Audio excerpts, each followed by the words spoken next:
Good afternoon, everybody. Roberto Ferru reporting from the Yonkers Voice, sitting with Captain Hodges today of the Yonkers Police Department. Captain, how is everything today? Doing well, thank you. Thanks for having me. Hey, no, thanks for having us.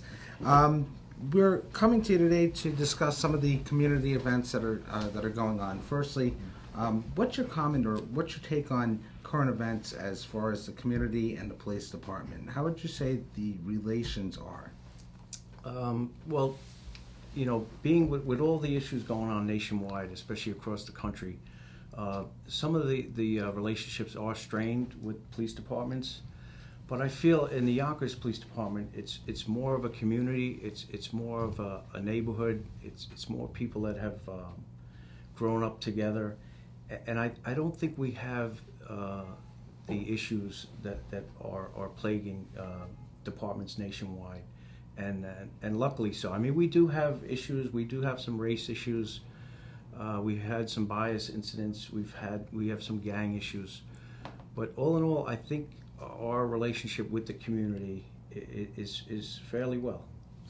For those who may disagree, we just saw a case that took place in Yonkers where two police officers were terminated for a invalid warrant or a warrant that was fraudulently picked up. What's your take to those who feel a little tainted by those acts of those two police officers? You know, I can't speak about the case itself. It's still in litigation. But I do have to say that, you know, when there are cases like this, when people don't trust the police, and if there is any kind of validity to this, it tarnishes us, and it tarnishes the police department, it tarnishes the community, and it's totally negative. And if there is any credence to these allegations, they're not tolerated by the Yonkers Police Department. That's not what we adhere to. Those aren't the values that we adhere to, and that's why they'd be separated from the department. If they're actually legitimate issues, they will be separated from the department. Captain Hodges, what programs has Yonkers developed? So in order to bring the community closer to the Yonkers Police Department and learn a little bit more about what a detective or a police officer does.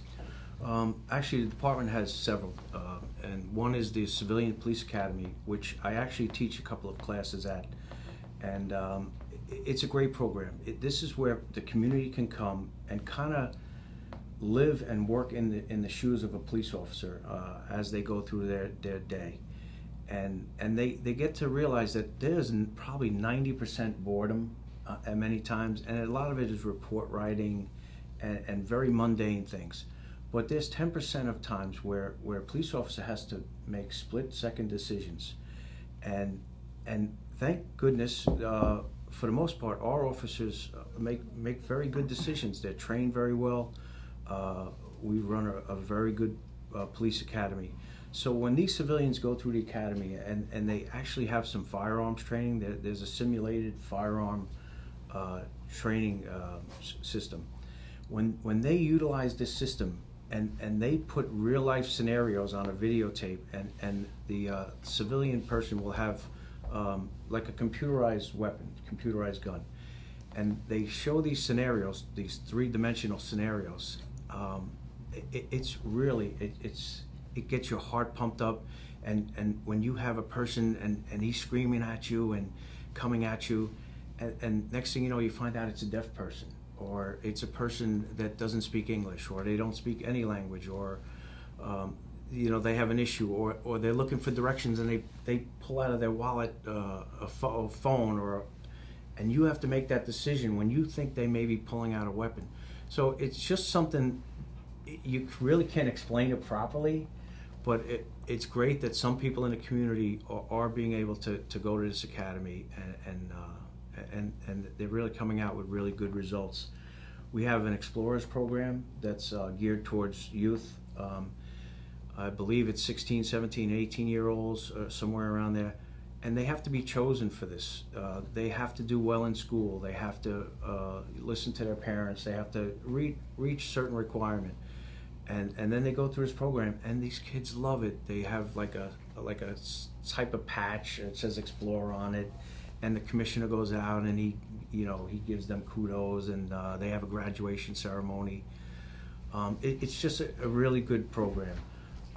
Down here in the detective division, we have interns. We invite interns to come in. We talk about forensics. We talk about things that happen in our laboratory. We have them work with our cold case detectives. And it's just great for the community to realize what we actually do. And I just think it brings very good results. One of the questions I'd have is, how does the community reach out to you? So how would somebody learn what the requirements are to get into the Explorer program, or get into the a ride-along? Who do they contact? That's a good question. And the ride-along program is another program that's very successful. Our Community Affairs Division handles all of those type of issues. If you go on the Yonkers Police website and click on Community Affairs, you'll find out all the different things that we have, the TIPS 411, the Explorer program. They're all listed there. You click on it, you send an email, and our Detective Lieutenant Patrick McCormick, who's the commanding officer, he'll get back to you and set up an appointment. Is there a website that you would recommend that they go to that they can do this on? Yeah, it's just the Yonkers Police website. If you go Google Yonkers Police, YonkersPolice.com, you can find the website. Is there a number that citizens can call as well, or? Oh, sure. They could call our regular line, which is 377-7900. That's 914-377-7900. Yes. One of the things that, when I walked in here, brought a reality to what you really do. On your desk, I saw robberies, shootings, stabbings, burglaries. These are all brings a sense of reality that I don't believe that. I mean, for me personally, when I saw that, it just brings a reality to what Captain Hodges does. In 2010, Yonkers had somewhere along the lines of 50 shootings. Mm-hmm. And one of the things I wanted to touch base on is you implemented a program. Can you tell the community a little bit about the Cash for Gun program? Sure. As you mentioned, in 2010, we had a series of shootings. I think we had about 50 shootings, and it really bothered us as a department. And as much as we investigate these shootings and find out who's responsible, we want to get these guns off the street. So I devised a program called the Gun Tip Hotline. And what it is a totally anonymous program. You can call 377-GUNS. You're put in touch with the communications lieutenant, who fills out a short form. If there's a gun that can be taken off the street at that time, we send a sector car over there. The gun is taken off the street. We give the anonymous caller 4-digit number. When we find out that the gun is illegal, in fact, we give them another 4-digit number. They take those 2 sets of numbers to the Chase Bank at 47 Southborough Way, and they're given $500 cash. No questions at all. It's totally anonymous. And to date, we've paid out over 70 times. We have 70 illegal handguns that were removed from the city of Yonkers that will never hurt anybody. They'll never hurt a citizen, and they'll never hurt a police officer. And no questions asked? Absolutely no questions. If somebody were to drop off a weapon, where would they drop it off? Well, we try to ask people, don't drop weapons off, don't carry a weapon on you. Of course, especially if it's an illegal weapon, you can be charged with it. What we ask is call the Gun Tip Hotline, call 377-GUNS, and we will set up where we can come out to get the gun. You can leave the gun in an area, and we'll come get the gun immediately. We don't want anyone to get hurt with the gun. We don't want people to get arrested. And this particular program was used as a model statewide. After the success in 2010, DCJS, Department of Criminal Justice Services, took our program, and they now use it throughout the state. So that was implemented by you here in the city of Yonkers? Yes. And just a little more about you, if you will. I understand that you're a Yonkers native, is that right? Yes, I grew up in South Yonkers. I grew up on Carroll Avenue. I attended Yonkers Public Schools. I still live in Yonkers. I raised my family here in Yonkers. I intend to stay here. I love Yonkers. I love the river. I love the Palisades. I love everything about it. My family's here. My friends are here, and I'm staying. Your children have been raised in Yonkers. You're a Yonkers native, a 28-year veteran Yonkers police officer, and just with that information, 28 years on the job. How have things changed in the police department since you first started? The department has really done well. We've come a long way. I remember we had antiquated equipment. We had very low educated individuals. Our education level on the job has gone up. Most people have college degrees. It's just come full circle. We have all new technology. We have ShotSpotter. We have license plate readers.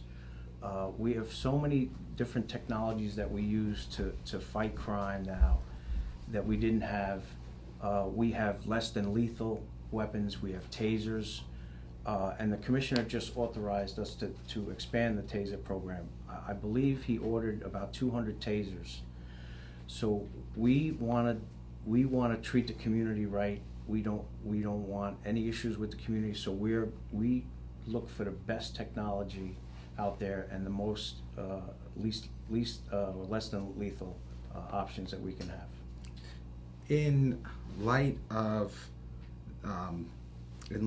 everything that's gone on, minorities in the community, have you seen positive growth in the city as far as how we treat minorities or how we've come together as a community?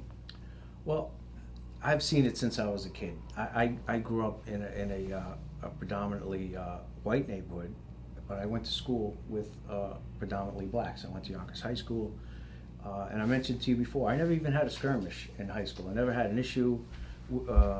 Race was a big issue for when we were kids. It was a big issue for the adults, but it wasn't for us kids. So we all played together and hung out together. But as that whole desegregation thing has evolved, the communities have gotten better, and they've melded into I believe, like a working community now. I mean, do we have issues? Of course, we're going to have race issues. We're going to probably have race issues for a long, long time. But what I see, especially in Yonkers, I can't speak for other communities. We have a very unique community where we have softball teams and local football teams. Every race, color, and creed play.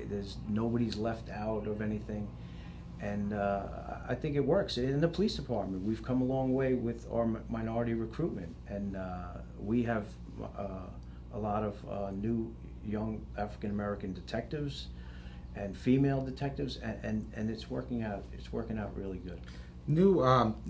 How do you feel about new programs coming out, such as the Stop and Shake program? These have been introduced to you. What are your thoughts on these particular types of outreaches with the community? You know what? I don't know a lot about Stop and Shake, but the whole concept is positive. I don't see anything wrong with it, and especially when those ideas come from young people in the community, how do we go wrong? If the young people are reaching out to us and say, hey, you guys as a police department, we want to embrace you, how can we say that? That's all positive. Well, unfortunately, we are running out of time. Is there anything else that you'd like to tell the community? No, but I wish to thank you very much for having me, and I just want to stress that we're here for the people of Yonkers. We're here to serve the people. The pleasure has been all mine, I assure you. We are going to take some pictures of the office, if you don't mind. Sure. Specifically, when I walked in, I was stabbing, shootings, burglaries. These are all things that your department and that you're taking care of and making Yonkers a safer place. And I want to thank you for it. Oh, thank you very much. And thank you for joining us today. I'll see you again, folks. Thank you.